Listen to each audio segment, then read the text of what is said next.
Friends, welcome to my channel FFT by Sebastian.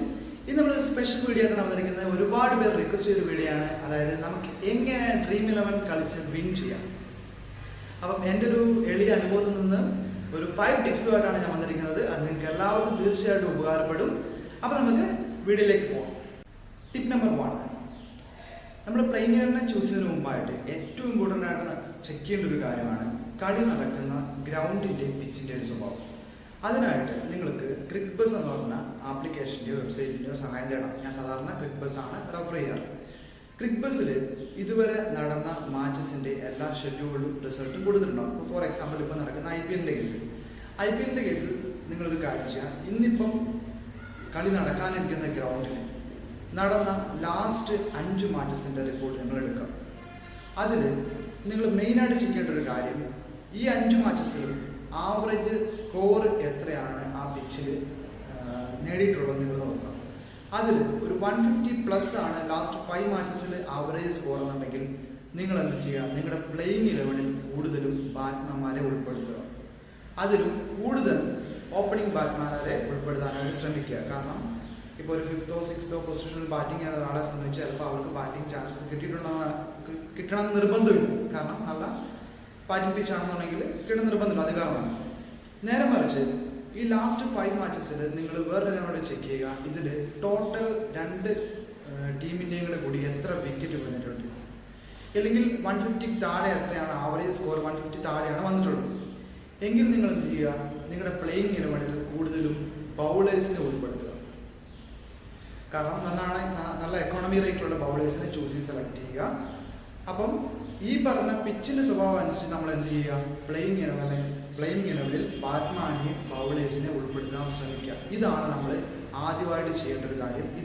Tip number 2, നമ്മുടെ dream 11-ൻ്റെ കളി നിയന്ത്രിക്കുന്ന മെയിനായിട്ടുള്ള 2 ആൾക്കാരാണ് ക്യാപ്റ്റൻ്റെയും വൈസ് ക്യാപ്റ്റൻ്റെയും പോയിന്റുകൾ. ക്യാപ്റ്റനോ വൈസ് ക്യാപ്റ്റനോ ഫെയിൽ ആയി കഴിഞ്ഞിട്ടുണ്ടെങ്കിൽ നമ്മൾ ഒരു 50 അല്ലെങ്കിൽ 75% നമ്മൾ ആ ഗെയിമിൽ ഫെയിൽ ആവും. അപ്പം നമ്മൾ എന്ത് ചെയ്യുക, ക്യാപ്റ്റനെയും വൈസ് ക്യാപ്റ്റനെയും നോക്കി സെലക്ട് ചെയ്യുക.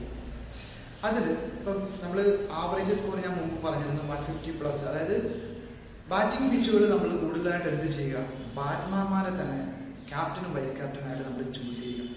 അതിൽ നല്ല ഓൾറൗണ്ടേഴ്സ് ഉണ്ടെങ്കിൽ മാത്രം ഓൾറൗണ്ടേഴ്സിനെ നമുക്ക് ക്യാപ്റ്റൻ സ്ഥാനത്തേക്ക് പരിഗണിക്കാം. കാരണം ബാറ്റിംഗ് ഫെയിൽ ആയാലും അവർ ബൗളിങ്ങിൽ ഒരു ഓപ്ഷൻ അവർക്ക് അവിടെ കിടപ്പുണ്ട്. നേരെ മറിച്ച് ബൗളിംഗ് പിച്ച് ആണെന്നുണ്ടെങ്കിൽ നമ്മൾ ബൗളേഴ്സിനെ ചൂസ് ചെയ്യുക, ക്യാപ്റ്റനായി ചൂസ് ചെയ്യുക. ക്യാപ്റ്റനായിട്ട് ചൂസ് ചെയ്യുമ്പോൾ നമ്മൾ ഒരു കാര്യം ശ്രദ്ധിക്കുക, കൂടുതലും യോർക്കർ എറിയുന്ന ബൗളേഴ്സിനെ നമ്മൾ എന്ത് ചെയ്യുക, ക്യാപ്റ്റനായിട്ട് ചൂസ് ചെയ്യുക. ഫോർ എക്സാമ്പിൾ ബുംറ, ബോൾട്ടിനെ പോലുള്ള യോർക്കറുകൾ കൂടുതലായിട്ട് എറിയുന്ന ബൗളേഴ്സിനെ ചൂസ് ചെയ്യാനുള്ള ഒരു മെച്ചം എന്ന് വെച്ചാൽ നമ്മൾ സാധാ വിക്കറ്റിനേക്കാളും ബൗൾഡ് അവരുടെ LB ആണെന്നുണ്ടെങ്കിൽ സാധാ വിക്കറ്റിനേക്കാളും ×8 പോയിന്റ്സ് നമുക്ക് എന്ത് ചെയ്യും, എക്സ്ട്രാ കിട്ടും. അപ്പോൾ ക്യാപ്റ്റനായിട്ട് ഒരു ബൗളേഴ്സിന് ഒരു വിക്കറ്റ് കിട്ടുവാണെങ്കിൽ നമുക്ക് 25 പോയിന്റ്സ് ആണ് നമുക്ക് കിട്ടുന്നത്. ഇപ്പോൾ ക്യാപ്റ്റൻ ആണെങ്കിൽ എത്ര 25 × 2 ആയി. കൂടാതെ അതൊരു LBO ബൗൾഡോ ആണെങ്കിൽ ×8 കൂടെ നമുക്ക് എന്ത് കിട്ടും, ക്യാപ്റ്റന് കിട്ടും. അപ്പോൾ നമ്മുടെ കളിനെ മെയിനായിട്ട് നിയന്ത്രിക്കുന്ന ഈ ക്യാപ്റ്റനെയും വൈസ് ക്യാപ്റ്റനെയും നമ്മൾക്ക് നോക്കി ചൂസ് ചെയ്യുന്നുള്ള ഏറ്റവും ഇമ്പോർട്ടൻ്റ് ഉള്ള കാര്യമാണ്. ഈ ക്യാപ്റ്റൻ്റെയും വൈസ് ക്യാപ്റ്റൻ്റെയും പോയിന്റ് ആയിരിക്കും നമ്മുടെ ഡ്രീം 11-ൻ്റെ ഗെയിമിൽ നമ്മളെ ടോപ്പിലേക്ക് എത്തിക്കുന്നത്. ക്യാപ്റ്റൻ ഫെയിൽ ആയി കഴിഞ്ഞാൽ നമ്മൾ ആ ഒരു ഗെയിമിൽ ഒരു 90% നമ്മൾ ഫെയിൽ ആവും എന്ന് നമുക്ക് വേണം പറയാം. ടിപ്പ് നമ്പർ 3, നമ്മൾ പ്ലേയിങ് 11-നെ ചൂസ് ചെയ്യുമ്പോൾ എന്തൊക്കെ കാര്യങ്ങൾ ശ്രദ്ധിക്കണം. പല ആൾക്കാരും പോയിന്റ് തികയ്ക്കാൻ വേണ്ടി മീൻസ് നന്നായി കളിക്കാത്ത പല പ്ലേയേഴ്സിനെയും, പോയിന്റ് കുറഞ്ഞ പ്ലേയേഴ്സിനെയും അവരുടെ പ്ലേയിങ്ങിനെ ഉൾപ്പെടുത്താറുണ്ട്. ഒരിക്കലും നമ്മൾ അങ്ങനെ ചെയ്യാതിരിക്കാം. കാരണം വെച്ചാൽ നമുക്ക് ചിലപ്പോൾ അവസാന ബാലൻസ് നോക്കി കഴിയുമ്പം ടോട്ടൽ പ്ലേയേഴ്സിനെ 10 പേര് എടുത്ത് കഴിയുമ്പോൾ നോർമലി നമുക്ക് ചിലപ്പോൾ 7.5 പോയിന്റ്സ് ഒക്കെ മിച്ചം ഉണ്ടാവുള്ളൂ. ആ സമയത്ത് നമ്മൾ വെറുതെ ഒരു പ്ലെയർ എടുക്കും. ഒരിക്കലും അങ്ങനെ ചെയ്യാതിരിക്കുക. നമ്മൾ ഈ ക്രിക്ബസ് ആപ്പ് ചെക്ക് ചെയ്യുമ്പോൾ തന്നെ നമ്മൾ അതിനകത്ത് നമുക്ക് ഓപ്പണിംഗ് ബാറ്റ്മാൻമാർ ആരാണ് ഇറങ്ങുന്നത് നമുക്ക് അതിന് തന്നെ കാണാൻ സാധിക്കും. അല്ലാതറിയാത്തവർക്കാണെന്നുണ്ടെങ്കിൽ 2 ടീമിൻ്റെയും അറ്റ്ലീസ്റ്റ് ഓപ്പണിംഗ് 2 ബാറ്റ്മാൻമാരും, അതായത് 4 പേരെ നമ്മൾ എന്ത് ചെയ്യുക, നമ്മുടെ പ്ലേയിങ് 11-ൽ ഉൾപ്പെടുത്തുക. കാരണം ഫസ്റ്റ് ബാറ്റിംഗ് പവർ പ്ലേ 6 ഓവേഴ്സിൽ കൂടുതൽ റൺ സ്കോർ ചെയ്യാൻ ചാൻസസ് ഉള്ളത് ഈ പറഞ്ഞ 2 ടീമിലെ ഓപ്പണിംഗ് ബാറ്റ്മാൻമാരായിരിക്കും. അതോടൊപ്പം തന്നെ നമ്മൾ കൂടുതലും നല്ല ഓൾറൗണ്ടേഴ്സ് ഉണ്ട്. നല്ല ഓൾറൗണ്ടേഴ്സ് എന്ന് വെച്ചിട്ടുണ്ടെങ്കിൽ ബൗൾ ചെയ്യാൻ ചാൻസസ് ഉള്ള, ബൗൾ ചെയ്യുന്ന സാധാരണ നമ്മളിപ്പോൾ നടന്ന കളികളിൽ ബൗൾ ചെയ്യുന്ന ഓൾറൗണ്ടേഴ്സിനെ നമ്മൾ എന്ത് ചെയ്യുക, കൂടുതൽ നമ്മുടെ ടീമിൽ ഉൾപ്പെടുത്താനായിട്ട് ശ്രമിക്കുക. പിന്നെ അതോടൊപ്പം തന്നെ നമ്മൾ ബൗളേഴ്സിനെ ചൂസ് ചെയ്യുമ്പോൾ നല്ല എക്കോണമി റേറ്റ് എന്ന് പറഞ്ഞിട്ടുണ്ടെങ്കിൽ ഒരു 10 താഴെ റണ്ണ് ആവറേജ് വിട്ടുകൊടുക്കുന്ന ബൗളേഴ്സിനെ കൂടുതലായിട്ട് ചൂസ് ചെയ്യാനായിട്ട് ശ്രമിക്കുക. കാരണം നമുക്ക് 10 അല്ലെ 12 മുകളിൽ ഒരു ഓവറിൽ വിട്ടുകൊടുത്തു കഴിഞ്ഞാൽ നമുക്ക് -0 ആണ് കയറി വരുന്നത്, -2 നമുക്ക് കയറി വരും. ആ സമയം നമുക്ക് 10 താഴെയാണ് ഒരു ഓവറിൽ വിട്ടുകൊടുക്കുന്ന എക്കോണമി റേറ്റ് ഉള്ള ഒരു ബൗളറെ സംബന്ധിച്ച് എന്താണ്, അയാൾക്ക് പ്ലസ് പോയിന്റ് കിട്ടും. വിക്കറ്റ് കിട്ടിയില്ലെങ്കിൽ തന്നെ പ്ലസ് പോയിന്റ് കിട്ടും. അപ്പൊ ഇത്തരത്തിൽ നമ്മൾ ബാറ്റ്മാനെയും ബൗളേഴ്സിനെയും ഓൾറൗണ്ടേഴ്സിനെയും എല്ലാം ചൂസ് ചെയ്യും, നമ്മൾ നോക്കി ചൂസ് ചെയ്യുക. ഈവൻ ഒരു ക്യാച്ച് എടുക്കുന്നതിനോ ഒരു മീൻസ് ഓവർ ത്രോ മീൻസ് ഒരു സ്റ്റംപിങ്ങിന്റെ കേസിൽ ഉള്ള ഒരു റൺഔട്ടിന്റെ കേസിലുള്ള ഒരു ഓവർ ത്രോയിലോ പോലും നമുക്ക് എന്ത് വരുന്നുണ്ട്, പോയിന്റ്സ് വരുന്നുണ്ട്. അതോടൊപ്പം തന്നെ കീപ്പേഴ്സിനെ ചൂസ് ചെയ്യുമ്പോൾ തന്നെ നോർമലി ഒരു ബാറ്റ്മാനായ കീപ്പർ ആണെങ്കിൽ കൂടുതൽ ആ കീപ്പറിനെ തന്നെ ചൂസ് ചെയ്യാനായിട്ട് നോക്കുക. കാരണം ഒരു കീപ്പർ ക്യാച്ച് നമുക്ക് പോയിന്റ് കിട്ടുമെങ്കിൽ തന്നെയും പക്ഷെ ഒരു ബാറ്റ്മാൻ എന്ന രീതിയിൽ അയാളുടെ കയ്യിൽ നമുക്ക് വേറൊരു എക്സ്ട്രാ പോയിന്റ് കിട്ടും.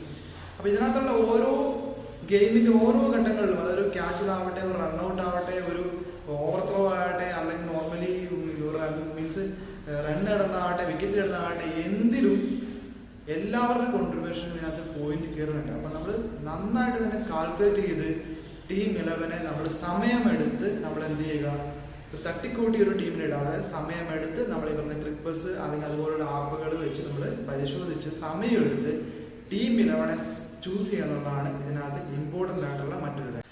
ടിപ്പ് നമ്പർ 4, ഒരു 90% ആൾക്കാരും നേരത്തെ തന്നെ അവരുടെ ടീം സെറ്റ് ചെയ്ത് വെക്കുന്ന ആൾക്കാരാണ്.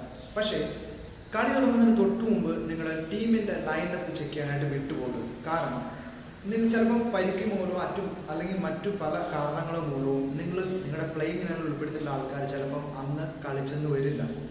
ഇപ്പം നമ്മളിപ്പോൾ IPL ആണെന്നുണ്ടെങ്കിൽ 7:30 സ്റ്റാർട്ട് ചെയ്യുന്നതെങ്കിൽ ഒരു 7:10, 7:15 ആകുമ്പോഴത്തേക്കും അവരുടെ ലൈനപ്പ് ഓൾറെഡി പബ്ലിഷ്ഡ് ആയിരിക്കും.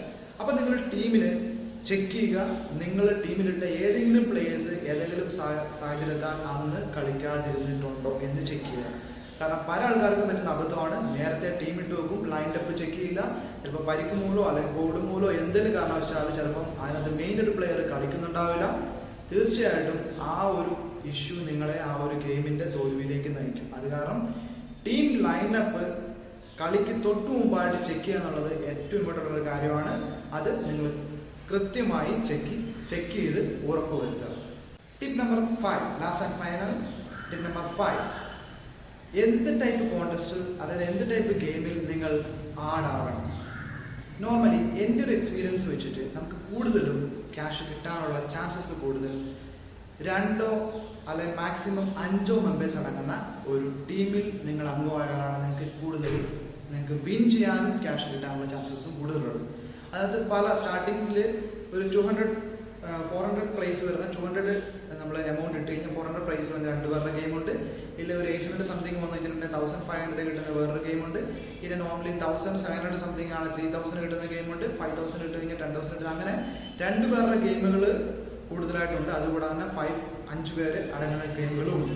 അപ്പം നമ്മൾ കൂടുതൽ അതായത് ഇപ്പോൾ ഒരു 1000 മീൻസ് അല്ലെങ്കിൽ ഒരു 2000 ആൾക്കാരൊക്കെ അല്ലെങ്കിൽ 10000 ആൾക്കാരൊക്കെ ഉള്ള ഒരു ഗെയിമിൽ പോയി ജോയിൻ ചെയ്യുന്നതിനേക്കാളും നിങ്ങൾ ഗെയിമിനെ കുറിച്ച് നന്നായി പഠിച്ചിട്ട് 2 പേരടങ്ങുന്ന ഗെയിമിലോ അല്ലെങ്കിൽ 3 പേരടങ്ങുന്ന ഗെയിമിലോ മാക്സിമം 5 പേരടങ്ങുന്ന ഗെയിമിലോ സേഫ് 2 പേരടങ്ങുന്ന ഗെയിമിൽ കളിക്കുന്നതാണ്. കാരണം നിങ്ങൾ ഇതിനെക്കുറിച്ച് കുറച്ച് പഠിച്ച ആളാണ്, ഇതിനെ കുറച്ച് എക്സ്പേർട്ട് ആണെന്നുണ്ടെങ്കിൽ തീർച്ചയായിട്ടും ഓപ്പോസിറ്റ് നിൽക്കുന്ന ആൾ ഇതിനെക്കുറിച്ച് ഒരു പഠനം നടത്തിയിട്ടല്ല നിങ്ങൾക്ക് ഗെയിം വിൻ ചെയ്യാൻ സാധിക്കും. ഞാൻ കൂടുതലും നോർമലി 2 പേരടങ്ങുന്ന ഗെയിമിലാണ് ഞാൻ കൂടുതലും മീൻസ് കോൺടെസ്റ്റിൽ പങ്കെടുക്കാറ്. അതിനകത്താണ് ഞാൻ കൂടുതലും വിൻ ചെയ്യാറ്. മറ്റുള്ള ഗെയിമുകൾ നമ്മൾ പങ്കെടുത്തിട്ടുണ്ടെങ്കിൽ അതിനകത്ത് നമുക്ക് ചെറിയ എമൗണ്ടുകൾ മാത്രമേ, കാരണം അതിനകത്ത് ഒരു ആവറേജ് റേറ്റ് ഇത്ര മുതൽ ഇത്ര പോയിന്റ് വരെ ഇത്ര എമൗണ്ട് എനിക്ക് സെറ്റ് ചെയ്തിട്ടുണ്ടാവും. അപ്പോൾ അത് നമുക്ക് ചാൻസസ് കുറവാണ്, എൻ്റെ ഒരു അഭിപ്രായത്തിൽ കുറവാണ്. നമ്മൾ 2 പേരുടെ ഗെയിമിൽ നമ്മൾ നന്നായിട്ട് ഇതിനെക്കുറിച്ച് പഠിച്ചിട്ട് ഇറങ്ങുന്ന കേസിൽ നമുക്ക് വിൻ ചെയ്യാൻ ചാൻസസ് കൂടുതലാണ്. ഇതോടൊപ്പം തന്നെ ഞാൻ അവസാനമായിട്ട് പറയട്ടെ, എല്ലാ ഓൺലൈൻ ഗെയിമുകളെ പോലെ തന്നെ നല്ലൊരു റിസ്ക് ഫാക്ടർ നിലനിൽക്കുന്ന ഒരു ഗെയിമാണ് ഡ്രീം 11. അത് കാരണം ഒരിക്കലും ഞാൻ നിങ്ങളെ ഇത് കളിക്കാനായിട്ട് സജസ്റ്റ് ചെയ്തിട്ടില്ല.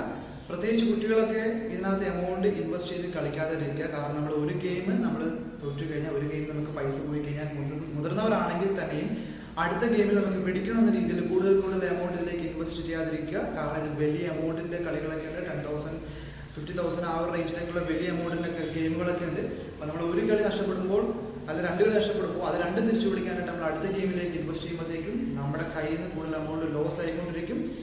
ശരിക്കും പറഞ്ഞാൽ ഇതൊരു അഡിക്റ്റ് ആവുന്ന രീതിയിലുള്ളൊരു ഗെയിമാണ്. അത് കാരണം നമ്മൾ നോക്കി സേഫ് സോണിൽ നിന്നുകൊണ്ട് നമുക്ക് പറ്റുന്ന ഗെയിമിൽ നമ്മുടെ ഒരു ഫൈനാൻഷ്യൽ ബാക്ക്ഗ്രൗണ്ടിൽ കളിക്കാൻ പറ്റുന്ന രീതിയിലുള്ള ഗെയിമുകൾ കളിക്കുക. നിങ്ങളെ സംബന്ധിച്ച് ഇതിനെക്കുറിച്ച് നന്നായിട്ട് പഠിച്ചതിന് ശേഷം മാത്രം ഇതിൽ നിങ്ങൾ എമൗണ്ട് ഇൻവെസ്റ്റ് ചെയ്യുക. ഇല്ലെങ്കിൽ നോർമലി നിങ്ങൾക്ക് പൈസ ലോസ് ആകാനുള്ള 90% ചാൻസസ് ഉണ്ട്. അപ്പോൾ നിങ്ങളെല്ലാവരും നോക്കി മീൻസ് ആദ്യമായിട്ടൊക്കെ കളിക്കുന്ന ആൾക്കാരുടെ പ്രാക്ടീസ് കോൺടെസ്റ്റ് ഉണ്ട്. നിങ്ങൾ പ്രാക്ടീസ് കോൺടെസ്റ്റിൽ പങ്കെടുത്ത് നിങ്ങൾക്ക് 1-2 പ്രാവശ്യമൊക്കെ പങ്കെടുത്ത് നിങ്ങൾ വിൻ ചെയ്യുന്ന രീതിയിൽ വരുവാണെങ്കിൽ നിങ്ങളുടെ ഗെയിമിനെ കുറിച്ച് അത്യാവശ്യം പഠിച്ചു എന്ന് നിങ്ങൾക്ക് ഉറപ്പിക്കുക. അതിനുശേഷം നിങ്ങൾ ചെറിയ ചെറിയ എമൗണ്ടുകൾ വെച്ച് ആദ്യം നിങ്ങളൊന്ന് ട്രൈ ചെയ്ത് നോക്കുക. അല്ലാതെ നമ്മൾ ആദ്യം തന്നെ വലിയൊരു എമൗണ്ട് എടുത്ത് ഇൻവെസ്റ്റ് ചെയ്ത് കൂടുതൽ എമൗണ്ട് ഇടാനായിട്ട് നമ്മൾ ഗെയിം കളിക്കരുത്. നിങ്ങളുടെ കയ്യിൽ നിന്ന് ഒരുപാട് പൈസ ലോസ് ആവുന്നതായിരിക്കും. അപ്പം ഇന്നത്തെ വീഡിയോ നിങ്ങൾക്ക് എല്ലാവർക്കും ഇഷ്ടപ്പെടുന്നുണ്ടെങ്കിൽ നിങ്ങൾ എല്ലാവരും ദയവായി ലൈക്ക് ചെയ്യുക, കമൻറ്റ് ചെയ്യുക, സബ്സ്ക്രൈബ് ചെയ്യുക. അപ്പം മീൻസ് അതുകൂടാതെ നിങ്ങളുടെ അഭിപ്രായങ്ങൾ നിങ്ങൾ രേഖപ്പെടുത്തുക. ഒരുപാട് പേരെടുത്ത് റിക്വസ്റ്റ് ചെയ്തിട്ടുണ്ടായിരുന്നു ഇതിൽ ഡ്രീം ഇലവൻ്റെ കേസിൽ മീൻസ് ഒരു വീഡിയോ ചെയ്യാനായിട്ട്. അതുകൂടാതെ നോർമലി എനിക്ക് കുറച്ച് കോൺടെസ്റ്റിനകത്ത് കുറച്ച് എമൗണ്ട് കിട്ടിയിട്ടുണ്ടായിരുന്നു. ഹയസ്റ്റ് എമൗണ്ട് കിട്ടിയത് 10,000 ആണ്. ഈ ലാസ്റ്റ് വീക്കിൽ 10,000 എനിക്ക് വിൻ ചെയ്യാൻ പറ്റി ഒരു ഗെയിമിൽ. അവിടെ 1,500 ഒക്കെ ഒരുപാട് പ്രാവശ്യം എനിക്ക് കിട്ടിയിട്ടുണ്ട്. മാക്സിമം കിട്ടിയത് 10,000 ആണ്. അത് ഒറ്റൊരു ഗെയിമിൽ ഒരു കോൺടെസ്റ്റിൽ 10,000 എനിക്ക് കിട്ടിയിട്ടുണ്ട്. അപ്പം ഞാൻ അതിൻ്റെ ഒരു ഡീറ്റെയിൽസ് വേറൊരു വീഡിയോയിൽ നിങ്ങൾക്ക് കാണിച്ചു തരാം. നോർമലി അതായത് ഏത് രീതിയിലാണ് ഇതിനകത്ത് പ്ലേയിങ് 11 ഇടുന്നത്, മാത്രമല്ല കോൺടെസ്റ്റ് വിൻ ചെയ്യുന്നത്, ക്യാപ്റ്റൻ ചൂസ് ചെയ്യുന്ന രീതിയിലുള്ള സ്ക്രീൻ റെക്കോർഡ് ഉൾപ്പെടെയുള്ള മറ്റൊരു വീഡിയോയിൽ ചെയ്യാവുന്നതാണ്. ഇത് നിങ്ങൾക്ക് നോർമലി ഇതിനെക്കുറിച്ചൊരു ബേസിക് ഒരു ടിപ്സ് എന്ന രീതിയിൽ ബേസിക് ഒരു ഐഡിയ കിട്ടാനായിട്ട് എൻ്റെ അനുഭവത്തിൽ നിന്ന് വെച്ച് ഞാൻ ചെയ്തൊരു വീഡിയോ ആണ്. അപ്പം നമുക്ക് അടുത്തൊരു വീഡിയോ ആയിട്ട് എത്രയും പെട്ടെന്ന് കാണാം. Thanks for watching.